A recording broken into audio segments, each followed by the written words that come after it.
ഞാൻ ഇത്രയൊക്കെ അനുഭവിച്ചിട്ട് തിരിച്ചു വന്നിട്ടും ഇനിയും എന്നെ കുടുക്കിയേ പറ്റൂ എന്ന് നിർബന്ധിക്കുന്നത് അബ്ദുൽ നാസർ മഅദനിയോടുള്ള വിരോധമല്ല, ഈ തൊപ്പിയോടുള്ള വിരോധമാണ്, ഈ ദാടിയോടുള്ള വിരോധമാണ്, ഞാൻ പ്രതിനിധാനം ചെയ്യുന്ന മുസ്ലിം സമുദായത്തോടുള്ള വിരോധമാണ്, ഞാൻ നെഞ്ചോടെടുക്കുന്ന വിശുദ്ധ ഖുർആനോടുള്ള വിരോധമാണ്, ഞാൻ പ്രതിനിധാനം ചെയ്യുന്ന പ്രത്യയശാസ്ത്രത്തോടുള്ള വിരോധമാണ്, എന്റെ ഇസ്ലാമിക സ്വത്വബോധത്തോടുള്ള വിരോധമാണ്, ഞാനൊരു ഉറച്ച മുസ്ലിമാണെന്ന് വിളിച്ചു പറയുന്നത് കൊണ്ടുള്ള വിരോധമാണ്. അത് മനസ്സിലാക്കാൻ ഇന്നും സമുദായത്തിലെ ചിലർക്ക് മനസ്സിലായിട്ടില്ല, അവർ തയ്യാറായിട്ടില്ല എന്ന് മാത്രം. ഇത് മഅദനി എന്ന് പറയുന്ന ഒരുത്തനോടുള്ള വിരോധമാണോ? ആണെങ്കിൽ തീരാൻ സമയായില്ലേ? 9.5 കൊല്ലം ഇട്ട് പീഡിപ്പിച്ചില്ലേ? അതിനു മുമ്പ് കാല് ബോംബെറിഞ്ഞ് തകർത്തില്ലേ? ഇതൊക്കെ കഴിഞ്ഞില്ലേ? കാല് ബോംബെറിഞ്ഞ് തകർത്തതിന്റെ പേരിൽ അബ്ദുൽ നാസർ മഅദനി എന്ന് പറയുന്ന ഈ കൊടും ഭീകരവാദി വലത് കാല് ബോംബ് വെച്ച് തകർത്തതിന്റെ പേരിൽ ഏതെങ്കിലും ഒരുത്തന്റെ ഒരു കാല് തിരിച്ചു ബോംബ് വെച്ച് തകർത്തോ? മഅദനിയെ കൊല്ലാൻ ശ്രമിച്ചതിന്റെ പേരിൽ ഏതെങ്കിലും ഒരുത്തനെ ആരെങ്കിലും കൊല്ലാൻ ശ്രമിച്ചോ? ഒരാളുടെ ഒരു രോമമെങ്കിലും നശിപ്പിച്ചോ? എന്റെ പ്രിയപ്പെട്ട സഹോദരങ്ങൾ ആലോചിക്കണം. ഈ മുറിക്കപ്പെട്ട കാലുമായിട്ട് ഞാൻ 9.5 കൊല്ലം ജയിലിൽ കിടന്നിട്ട് തിരിച്ചു വന്നിട്ട് ഞാൻ എന്താ പറഞ്ഞത്? എന്റെ വലത് കാല് ബോംബ് വെച്ച് തകർത്തവർക്ക് ഞാൻ മാപ്പ് കൊടുത്തു എന്നല്ലേ പറഞ്ഞത്? ഈ കഴിഞ്ഞ നവംബർ മാസത്തില് കൊല്ലത്ത് സെഷൻസ് കോടതിയിൽ ഈ കേസ് വന്നപ്പോ ഞാൻ പോയിട്ട് എന്താ പറഞ്ഞത്? എന്നെ ഈ വീൽ ചെയറിൽ ഒരു ജീവച്ഛവം പോലെ ഉരുട്ടിക്കൊണ്ട് മുമ്പിൽ വെക്കുമ്പോൾ, എന്നെ ബോംബെറിഞ്ഞ RSS-കാരൻ തൊട്ടു മുമ്പിൽ നിൽക്കുമ്പോൾ എനിക്കറിയാം അതിലെ 1-ാം പ്രതി എന്റെ അടുക്കൽ അൻവാർശ്ശേരിയിൽ വന്ന് ഈ കാലിൽ കെട്ടിപ്പിടിച്ച് മാപ്പ് ചോദിച്ച് ഞാൻ മുസ്ലിം ആയിക്കോളാമെന്ന് പറഞ്ഞവനാണ് 1-ാം പ്രതി. ആ 1-ാം പ്രതി ഉൾപ്പെടെ അവിടെ നിൽക്കുമ്പോൾ ഞാൻ കോടതിക്ക് മുന്നിൽ എന്താ എഴുതി കൊടുത്തത്?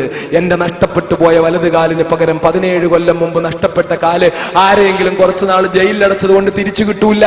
എനിക്ക് നഷ്ടപ്പെട്ട കാലിന് പകരം ഒന്നും ആവൂല. അതുകൊണ്ട് എനിക്ക് നഷ്ടപ്പെട്ട കാലിന് പകരമാകാൻ ഒന്നിനും കഴിയാത്തത് കൊണ്ട് ജയിൽ ജീവിതത്തിന്റെ വേദന ഞാൻ അനുഭവിച്ചതാ. ഒരു നിമിഷത്തിൽ എന്നോട് ദേഷ്യം തോന്നി എന്നെ കൊല്ലാൻ ശ്രമിച്ച ഇവർക്ക് ഞാൻ മാപ്പ് കൊടുത്തിരിക്കുന്നു.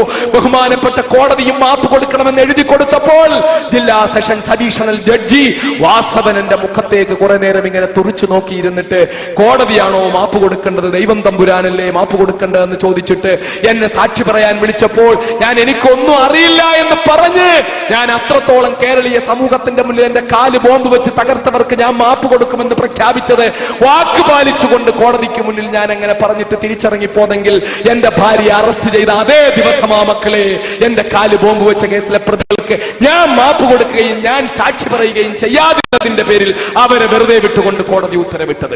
എന്നിട്ട് ഞാൻ ഭീകരവാദിയാകുന്നു, ഞാൻ തീവ്രവാദിയാകുന്നു, ബാബരി മസ്ജിദിന്റെ മുനാരങ്ങൾ തട്ടി തകർത്ത് തരിപ്പണമാക്കിയത് ഇന്ന ആളുകളാണെന്ന് ലിബർഹാൻ കമ്മീഷൻ ചൂണ്ടിക്കാട്ടിയിട്ട് അവര് തീവ്രവാദികളാകുന്നില്ല, അവര് ഭീകരവാദികളാകുന്നില്ല.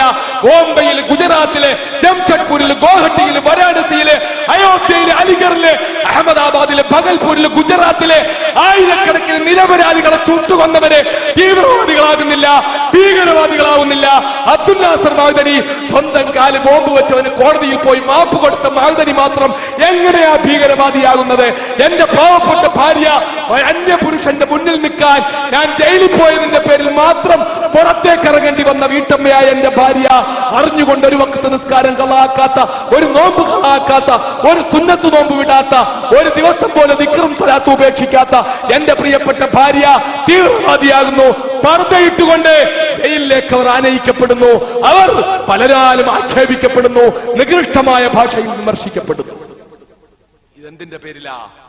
എന്റെ പ്രിയപ്പെട്ട സമുദായം ചിന്തിക്കണം.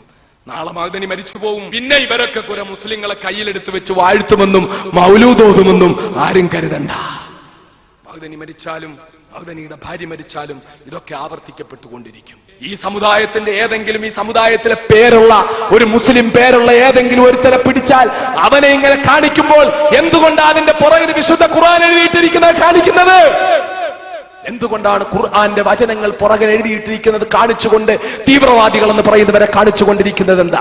എന്തുകൊണ്ടാണ് അങ്ങ് ജാമിയ നഗറിൽ 2-3 നിരപരാധികളായ +2 പഠിച്ച ചെറുപ്പക്കാരെ പിടിച്ച് അവർ കലാപം നടത്തിയെന്നും അവർ അക്രമം നടത്തിയെന്നും പോലീസിനെ വെടിവെച്ച് കൊന്നെന്നും ഒക്കെ പറഞ്ഞ് അവർക്കെതിരെ കുറ്റമാരോപിച്ചു കൊണ്ടുവന്നപ്പോൾ അവരുടെ തലയിൽ എന്തുകൊണ്ടാ മഹാനായ മക്ക ഇമാമും മദീന ഇമാമും ഇടുന്ന ഷാള്, ഡൽഹി ഇമാം ഇടുന്ന ഷാള്, പാളയംപള്ളിയിലെ ഇമാം ഇടുന്ന ഷാള്, യാത്രാരാപത്ത് ഉപയോഗിച്ച ഷാള്, ആ ഷാള് തലയിൽ കൊണ്ട് അവരുടെ ഫോട്ടോ എന്തുകൊണ്ടാ പ്രദർശിപ്പിച്ചത്?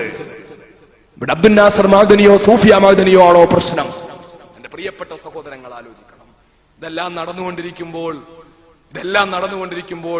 പുരകത്തുന്നതിനിടയിൽ വാഴ വെട്ടാൻ നടക്കുന്നവന്മാർ എന്തൊക്കെയാ കാണിച്ചുകൊണ്ടിരിക്കുന്നത്, എന്തൊക്കെയാ പ്രചരിപ്പിച്ചുകൊണ്ടിരിക്കുന്നത്.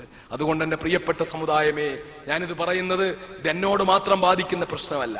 ഇത് എന്റെ സഹോദരങ്ങൾ മനസ്സിലാക്കണം. ഞാൻ അടുത്ത നിമിഷം മരിക്കാം, എന്റെ ഭാര്യ അടുത്ത നിമിഷം മരിക്കാം. പക്ഷെ മരിച്ചാൽ ഞങ്ങൾ രണ്ടുപേരും മരിച്ചതുകൊണ്ട് കേരളത്തിലെ തീവ്രവാദ പ്രവർത്തനങ്ങൾ, ഇന്ത്യയിലെ തീവ്രവാദ പ്രവർത്തനങ്ങൾ ഒക്കെ അവസാനിക്കുമെങ്കിൽ അതോടുകൂടി ഇതൊക്കെ നിൽക്കുമല്ലോ.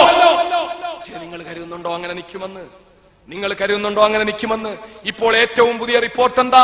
ഇപ്പൊ അടുത്ത ദിവസം കുറെ പേരുകൾ കേട്ട്, എന്താ പേര് പത്രത്തിൽ വന്ന ഹെഡ്ലിയോ എന്താണ്? ഡേവിഡ്